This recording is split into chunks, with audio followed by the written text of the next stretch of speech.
Vamos nós à nossa conversa do programa de hoje com o engenheiro sanitarista e conselheiro do TCE, Nelson Chaves. E aí, conselheiro, um prazer tê-lo aqui. Boa noite, Mauro. O prazer é meu.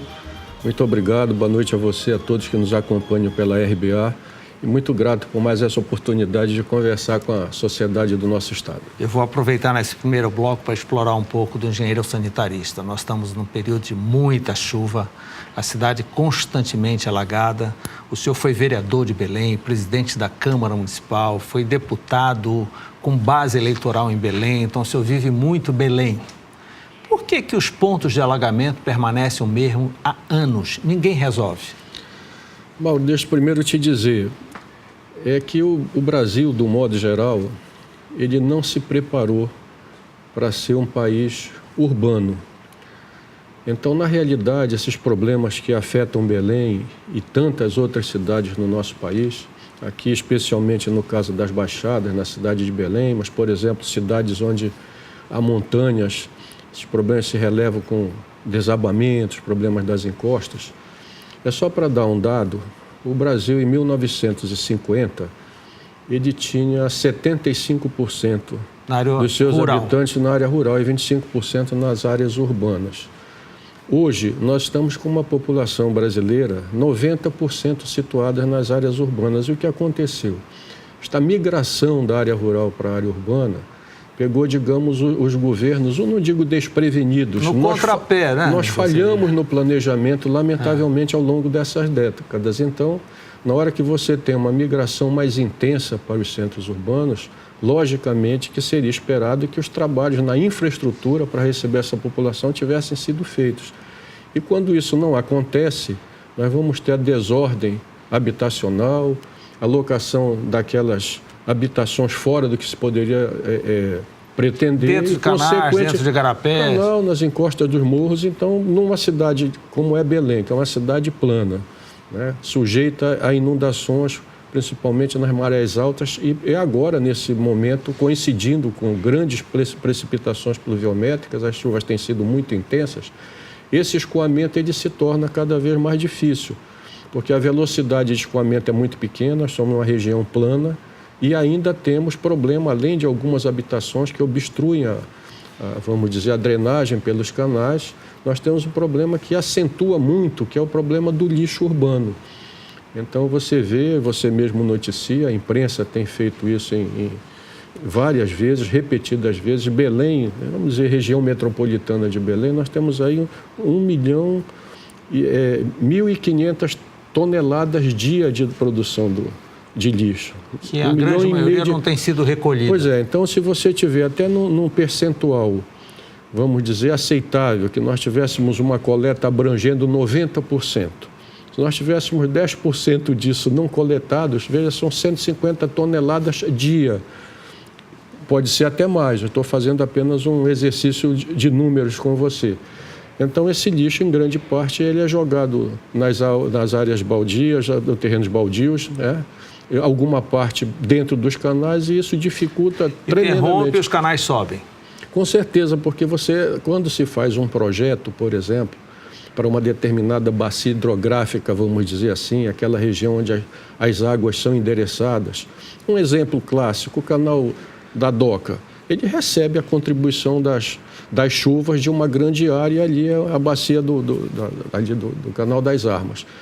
Quando acontece isso, logicamente você reduz, né, a calha do canal, aqueles especialmente que não são revestidos. Com isso, um acúmulo de lixo, a seção de escoamento diminui e as inundações, elas acontecem. Aliás, e veja esse bem, início da Doca, a cada ano tem crescido mais essa inundação.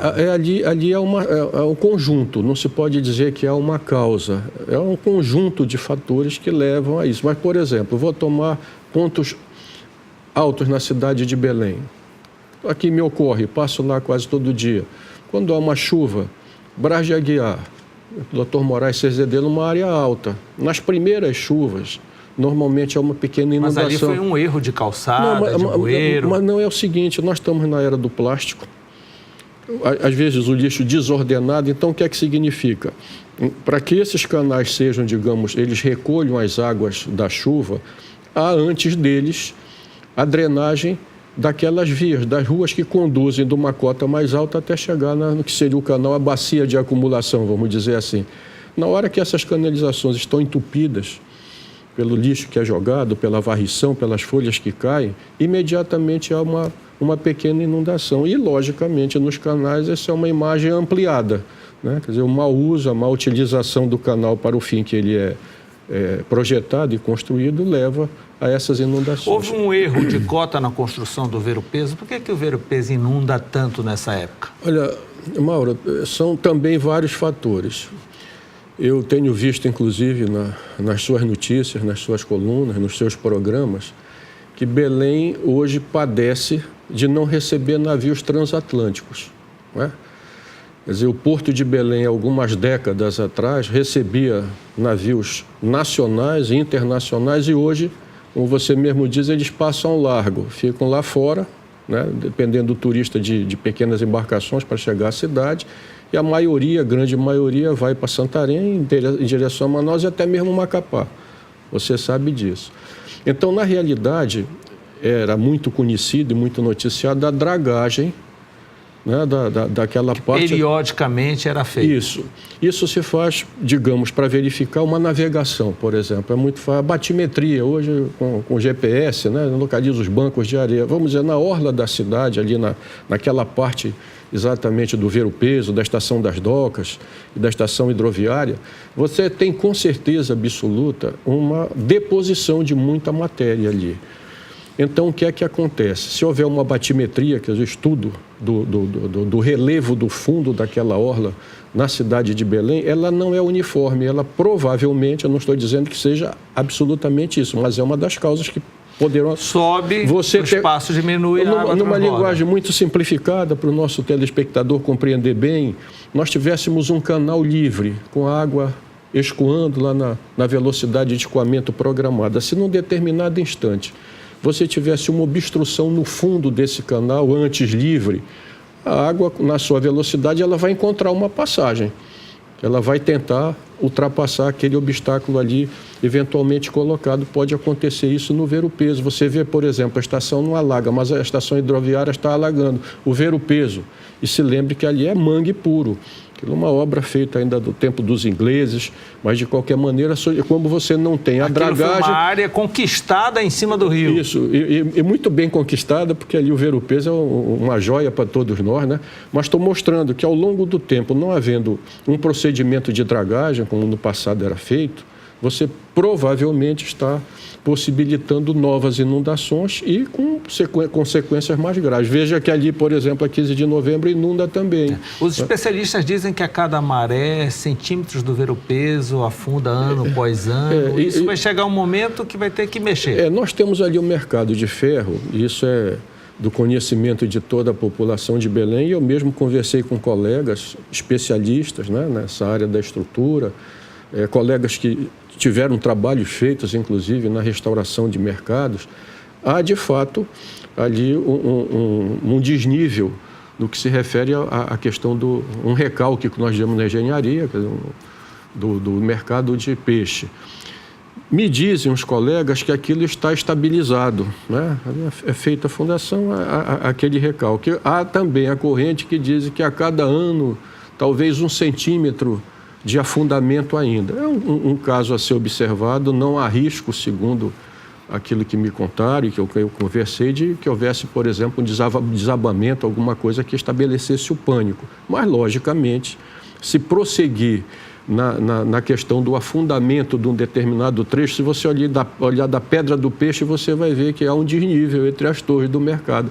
Provavelmente deverá haver um serviço que possa fazer o renivelamento daquela estrutura toda. Então, a curto prazo, não temos muita coisa a pensar em nível de pontos de alagamento, né, doutor Nelson? Não, ali o que eu quero lhe dizer é o seguinte: quando nós falamos no início sobre a questão da infraestrutura, quero te dizer também, como um profissional que militou muito tempo nessa área do saneamento do Brasil, e a infraestrutura brasileira está esquartejada. Você vai ver, é o primeiro indicador no que se refere à parte da condição de vida da população, para dar oportunidade de uma vida melhor, o abastecimento de água. Água, esgoto, drenagem, lixo. todos esses setores no Brasil em crise. Então, as cidades deixaram de investir, aquilo que falamos no início. Como as cidades não Aqui se no Pará, prepararam... a Cozampa, metade da água dela é perdida. Nós temos um dos maiores índices no mundo de desperdício em todas as capitais. Segundo a informação que eu tenho da Cozampa, que foi uma empresa que eu tive a honra de trabalhar, inclusive, tenho grandes amigos, grandes colegas lá, servidores da empresa. Teoricamente e na prática pode ser, nós estamos aí beirando um desperdício de 60% da água produzida. Isso significa a necessidade de substituir grande parte da rede. Nós temos rede ainda de distribuição de água do tempo do tubo Brasilite, do amianto. E daquilo vai se desfazendo, vira quase papelão, desperdício muito grande. Como não tem investimento, você vê a crise toda. Tenho quase certeza que o próprio governo do estado, para manter o custeio da Cozampa, ele tem que aportar recursos significativos a cada mês. Na sua explicação dos alagamentos foi falado no lixo. Nós estamos às vésperas de uma grande crise, sem local, sem um aterro sanitário para depositar todas essas toneladas de lixo. Não temos solução a curto prazo. E aí? Eu quero apenas fazer um parênteses para dizer que esses canais também, normalmente, eles têm as comportas. Só para não deixar sem explicação o tema, né? Sim. Então, no momento em que coincide, teoricamente, com a maré alta, o canal é calculado para, mesmo no momento mais desfavorável, de uma maior chuva e a pré-mar acontecendo, ele consiga reservar aquela água e depois ele despeja o volume retido. Se você não tiver a conservação das comportas, você permite que a água entre de fora para dentro. E isso, o lixo é que eu estou... Eu tenho um amigo que mora na Tamandaré e ele fala justamente isso. Tem dias que alaga e tem dias que não alaga com a chuva na mesma intensidade. A questão da comporta. A comporta bem conservada, ela é fundamental nisso. Né? E ela está sujeita a pequenos problemas que requer uma manutenção periódica e até de 24 horas, porque ela é fundamental nesse controle das enchentes. Ouve-se falar que Mundurucus e Pariquis é em função lá da drenagem da Estrada Nova, que está em obra. Isso vai resolver? Mas tudo isso, sim, acredito que sim. Veja bem, todos eles, os canais, eles desagam aqui na cidade de Belém, ou na Baía de Guajará, ou no Rio Guamá. Né? E todos eles deveriam ser, vamos dizer, retificados e com a bateria de comportas para o controle das enchentes e do volume que ele está armazenando. Como acontece também, e foi objeto da nossa conversa inicial, muitas vezes as casas nos leitos dos canais, jogando lixo, a falta de dragagem, são fatores que agravam o problema. Então, não é que o problema não tenha solução. Nós temos grandes técnicos na nossa área, diagnóstico é feito. Como profissional da área sanitarista, o senhor vê a curto prazo uma solução de que forma para essa questão do lixo? O lixo é um problema da seguinte forma: os urbanistas, nossos colegas arquitetos, falam muito na conurbação, que é a chegada da cidade uma na outra. Aqui, para que todos conheçam, Belém, Ananindeua, Marituba, alguns anos atrás, você delimitava perfeitamente o limite. E hoje praticamente não. É uma coisa só. Então, o lixo produzido, ele precisa, em primeiro lugar, da área onde vai ser levado o lixo coletado. O que nós estamos vendo aqui, na realidade, é um esgotamento, houve esgotamento do lixão do Aurá, né? E agora nós estamos vendo aí esse problema na alça viária. Não uma área ainda. O grande problema, eu não tenho essa informação nesse momento para te dar, seria uma área alternativa, a possibilidade da modernização do destino final.